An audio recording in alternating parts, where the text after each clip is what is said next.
All right, guys. Our National Treasures series of 2023 continues. I'm Cage, and we have Jesse from Arena Club joining us. Welcome, Jesse. How you doing today? I'm doing great, Cage. I can't believe I'm not in Chicago anymore, but doing great. Yeah, it feels like it was like a wormhole. You were there I for thought I quite some lived time. there. Yeah. I was gonna Well, I update my mean, my zip code, my area code, all that good stuff. there are worse places to live. I mean, the pizza's pretty good. If you happen to, have a couple of invitations to Morton's, the steak was pretty good, It was good. and Company was there good are a too. lot of people. There are a lot Yeah. of people there, a lot of people. So for the folks who don't know, Jesse is with Arena Club, and I can't say to him, "Hey, how was this national different from last year for Arena Club or the year before?" This was your first national, right? Yep. First time. First time. So we get to ask you right away. All right, was it what you expected? Was it more than you expected? Were there more people? How great was the air conditioning? Take it any way you like. Give me your initial reaction coming back here days after national. If you were going to explain to somebody, who you're friends with, the carpool, tell me about national, what would you say? It it was just ginormous. It Yeah, was much bigger than I had ever it's a even good word. imagined. I mean, that's the only way to describe it. I mean, just look, I'm like a finance guy at heart, and so looking at how all these stats on like the addressable market of cards, on collectibles, it's like crazy just kind of like see it like in person and touch and feel it and breathe it. And it kind of makes these huge numbers I read about all the time like make sense.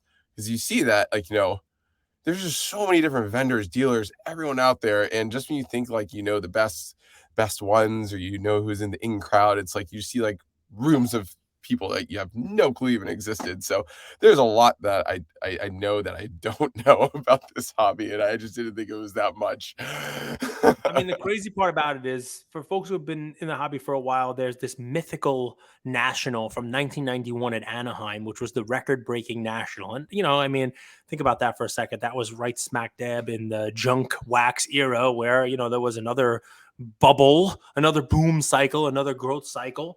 It was right before Shaq and, Michael Jordan was, hitting his stride, and you had Ken Griffey Jr. and baseball cards and Upper Deck and the expansion of, of all these brands.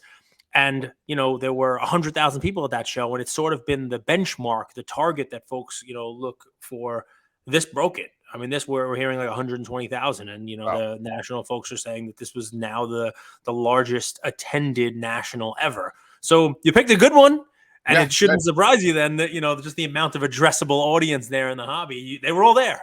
Yeah, yeah, no, that's I totally believe it. It almost reminded me of like a 3-day music festival, but just like Yeah, indoors and for cards. yeah. I That's mean, the people only compared way it to to Comic describe it. Con. Yeah, Yeah, people compared it to that. I mean, I think that's 100% accurate. And you're there with a newer business to the hobby. Setting up for for its first time really with a big booth with Arena Club. What was that like? How about like preparation going into it, and just the setup itself? Was it a monumental task? I haven't spoken to anybody who this was yet. I will have others on the series, but you're the first one who this is their first time setting up at the national. Was it a crazy heavy lift? How was it? yeah, it was a lot, but my team just pulled it off, and they did a fantastic job. Big shout out to Jess from Bleecker, and she helped produce it for us, and she just told me like a million times like, don't worry, I got this. And she did. So, she made it look easy, but yeah, there's a lot that went into it, especially the logistics with getting the cap to get out there in and out real quick without a lot of people knowing. And So you bring them up. I mean, you have the captain, you had Derek Jeter, right? But we got to spend a couple minutes with him. This is a business partner of yours. What's that yeah, like? man, I couldn't ask for a better partner. He's there whenever we need him. Anything we ask of him, he does it. He's made some incredible connections. He's talked to all of our best customers. He's helped advise us on the product. Like he's just been an amazing partner, every step of the way. And I just love how like open and receptive he is to learning about the hobby. Because cards are much different. Like, from his point of view. It's he just signed a bunch of autographs, and sent a bunch of cards, but I don't think he had any idea how big this thing really was. So bringing him to the national was great for not only for our partners and fans and customers to meet him, but also for him to experience it himself, just to say, wow, this is more than, more than just little pieces of cardboard. This is like a big business with super passionate people. So it was Highlight of the fantastic. show for me and for many, many people was that. But you know what I loved about him, and we'll move off of Derek Jeter and back to you and Arena Club in a second, was the stories, right? He was a great storyteller, which not a lot of people are. And he was a great storyteller. And you know, he told us about how, yes, his parents collected cards, you know, but they had a flood in their house. Yeah. And when, you know, when Arena Club was started, that was something that was in his brain. He's like, wow, you know, I mean, people can have floods in their house. People can, you know, you lose your cards, you lose your collection. It's something that actually happened to, you know, him, his family, and his parents. So he's like, you know, that's hence one of the values of having your cards in Arena Club. It was, I mean, I didn't know he was going there, but I'm Yeah. listening to the story. I'm like, the captain's telling me a story. I got to listen. And boom, it's like, all right, well, he just tied it back to the business. I was like, this is good. I like it. You know, he should have Yeah. a podcast to put me out of business. I actually flooded his parents' basement like 2 years ago. To get him to work. Yeah, I was just, plant the seed and, no, I'm just kidding. But yeah, it's crazy. It's crazy that like he was impacted by something like that, right? So it makes it that much more relevant. You know what my favorite? I've asked every guest that I've had on for National Treasures gets asked the same couple of questions, but number one is just flowers, right? I've asked everybody who comes on, hey, give me somebody who you saw at the National who you'd give flowers to, somebody who was doing something the right way, somebody who set their booth up the right way, or somebody who was, you know, engaging with people the right way. You know, somebody who, I don't know, was putting good content out there, anything. You know, it's an unlimited question. Before you answer, I'm going to answer because it's my show and I can do whatever I want. But more importantly, I'm going to give you flowers. A lot of people don't see this. You don't see the day-to-day on this. But I would go over to the Arena Club booth. I'd say hi. I'd check in with you guys, see what you guys are doing, see what you're up to, submit cards, which I submitted 3 different times during the show. Can't wait for those to get in there and see my grades and start trading. I got 2 trade offers this morning before I recorded. I countered one. I accepted another. It's just a lot of fun. I wake up and every day I got like a new offer on there. But the flowers for you are this. You are the COO, the CFO, one of the founders. You're like, you know, all over the, you know, the company itself. It's basically, you know, you, Derek Jeter, Brian Lee. We got a couple of other people, but it's your company. And when I show up at the booth, there's a line of a couple of dozen people who want to get, you know, free packs. And in order to get free packs and open and then, you know, send them into Arena Club, they are playing cornhole, which, by the way, some people just wanted to come over and play cornhole. That's a good idea. It was very fun. I'm not going to give you credit because it probably wasn't your idea. But No you know way. what you were doing? And here's your flowers.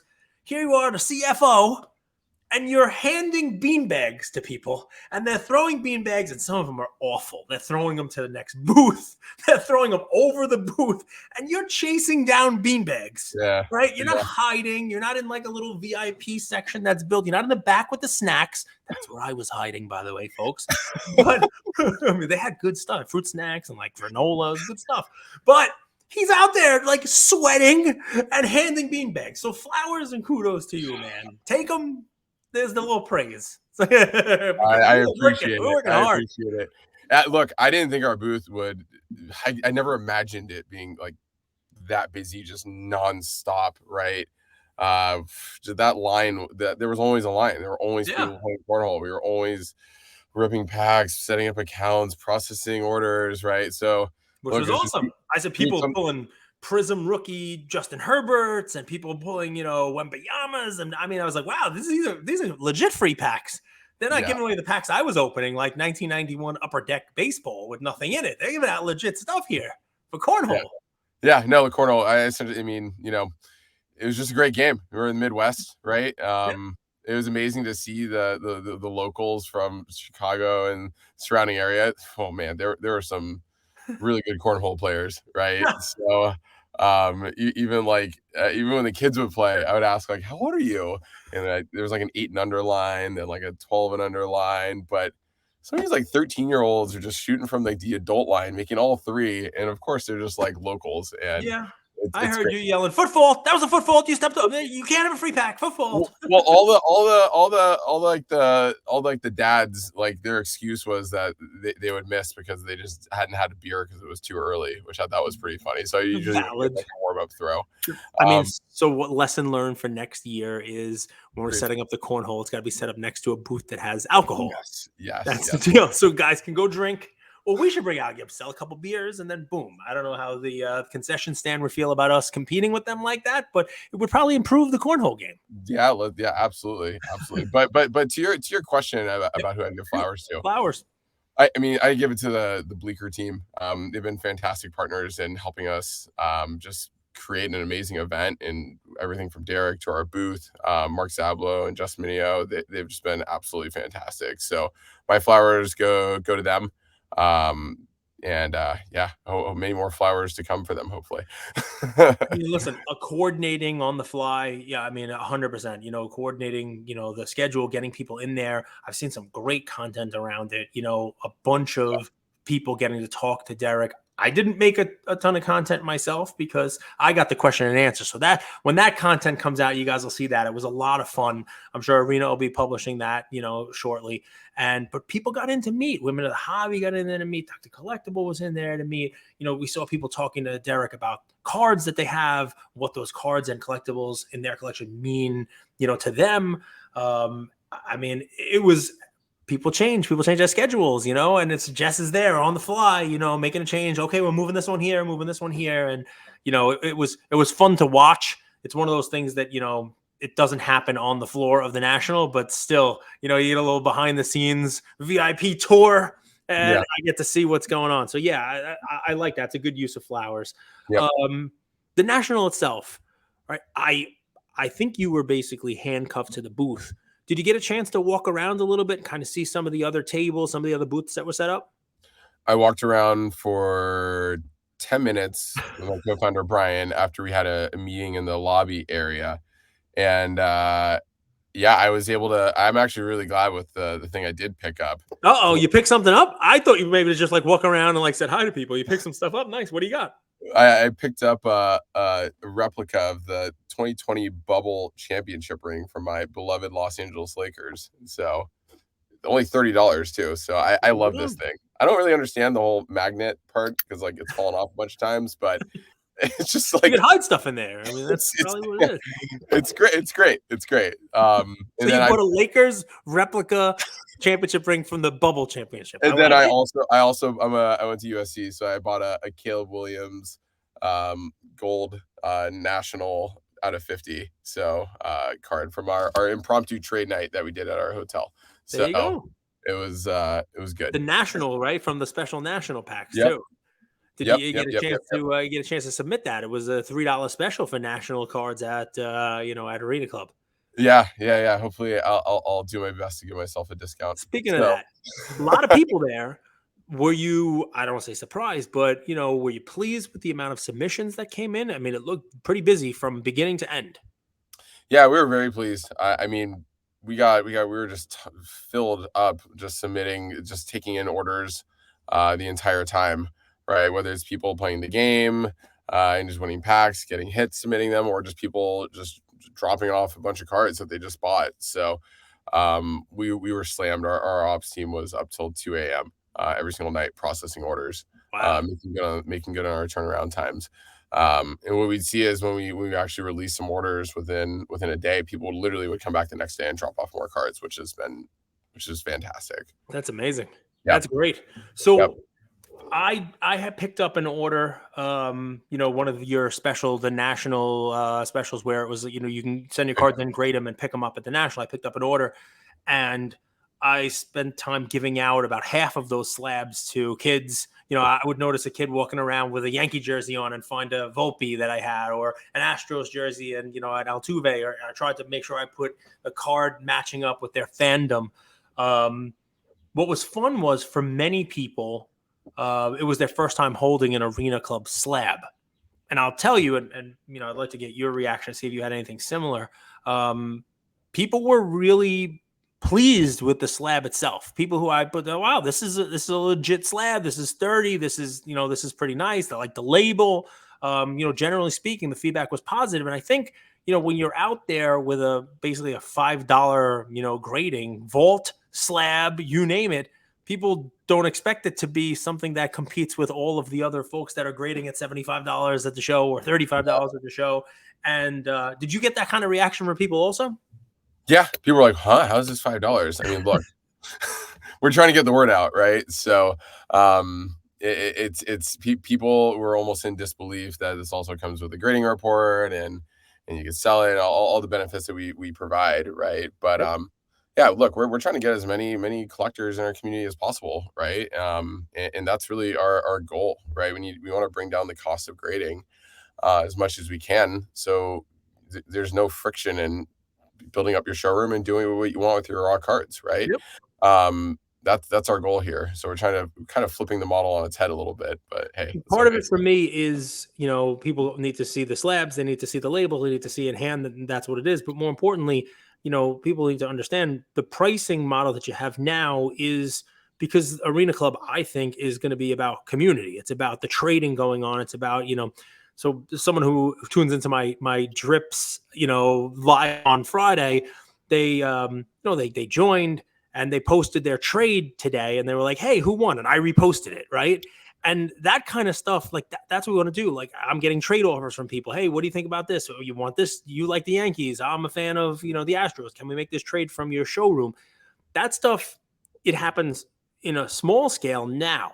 But if you're able to get more people to sign up, whether it's via specials at the National, cornhole with free packs, an economical price point for grading, that's more people who are now on the platform from your community who can then trade with each other, buy and sell from each other. So I think the phase that you're in now is just that building phase, right? Is that fair to say? Yeah, no, totally. We want to get as many great cards and great collectors into our marketplace as possible, right? The more of that we have, the more vibrant and amazing it'll be in terms of not only meeting other collectors, but also just getting great offers to sell your cards or buy cards. It compounds much faster as we get higher quality folks and just more folks Yep. involved, right? That's 100%. 100% the goal here. Yep. So steering back towards national might be a little tough. It's your first one, so I can't really ask like compare it to other nationals you were at. Or you've been to other shows. I mean, you're at Mint, obviously very different show. I'll ask this, and maybe we'll put you out on an island a little bit. It's your first national. What was something that you thought was missing? What's something that if you could talk to the show promoters, or I promoted you tomorrow because I just won the Mega Millions, I'm a billionaire, and I made you in charge of the national. What's something you'd bring to it? How about like air conditioning? Like better, better, it could be anything. You know what I mean? Is there something missing?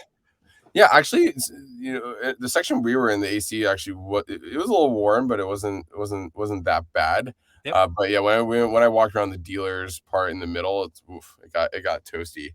Um, as far as like what I thought was actually missing. Yeah, I mean, I'll give you one, but I've answered Yeah, this to other folks because it's tough. Some people said this is the best national they've ever been to. They've been to 10 of them and there was absolutely nothing missing. One of the things that I said we should add is more garbage pails. Seriously, because people don't realize how much garbage we make. It's not, oh, well, there's not that much food. We're not going to eat. People are just throwing packs and wrappers and crack slabs and you name it. I mean, heck, a raccoon ran by the booth. I mean, oh like, my goodness. Yeah, I think the concessions could use a little bit of work. Like I got my team food and I just came back with like 2 arms full of like hot dogs and pizza, and that's literally like all it was. yeah, And then the coffee was like that Starbucks line was like out of control. Um, coincidentally had some good meetings while I was in the Starbucks line, but it's like, come on, people need energy here, and they're operating on like 50% of the oxygen that they normally would have. that's right. That actually would be an interesting vendor proposition to One sell of those, like the oxygen, oxygen like tanks. air, Perry Yeah, air. yeah, like, look, like, how are you supposed to, like, negotiate a deal with a dealer if, like, you gotta be, like, running at, like, 97% O2, right? So, you'd have like an unfair advantage if you had your oxygen mask. I mean, it'd be fantastic, right? I mean, there you go, guys. I mean, I'm pretty sure they had that on like Shark Tank or something like that once. Somebody sold like, air in a can or something, like just do that and boom, I'm ready to rock and roll. I'm bringing it next year. That's it. You bring we're the gonna air. sell those at the Arena Club booth. It's gonna be great. So I mean, for folks who want to hear from you for your setup at the first time, obviously, it sounds like a lot of people came into Arena Club, or a lot of people showed up. What's something you'd be looking forward to for next year's national? Something maybe from a business standpoint you'd change? Do you plan to hopefully bring Derek again? Maybe have him out on the floor? Is the booth maybe something you do bigger? Is there a potential to one day, maybe not next show, but maybe slab the stuff right there potentially for people? I mean, what's some of the stuff that we could look forward to, in future nationals? There's no promise. I'm not holding you to it, but fun stuff to talk about and dream, right? Yeah, we would love to slab right there and get the slabs in people's hands instantly. That'd be awesome. It's definitely something that we would love to work. Definitely would love to work towards. I think I definitely want a bigger booth. I love the way that some of the other booths had like laptops set up and it's more self-service. But yeah, we just want to make it fun. We're just gonna keep having fun with it, right? We want to connect with the everyday collector who wants to trade and meet other people with great cards, and we're just trying to make it fun, bring back the fun, make you feel like a kid again, right? So we're still gonna bring that exact type of vibe, but hopefully just in a bigger space so we could do a little bit more. I love it. We'll have our oxygen masks. Yeah, bring the oxygen masks. Listen, I love it. We got the flowers for the right people. I give my flowers to you on this one. It's been fun. Guys, if you haven't checked it out yet, head over to Arena Club, sign up for an account, trade with me. I got a whole bunch of cards in my account ready to trade. And listen, since I give you flowers, you are my national treasure, Jesse. I had a lot of fun with you. Thank you. Thank you, Cage. Thank you for everything, my man.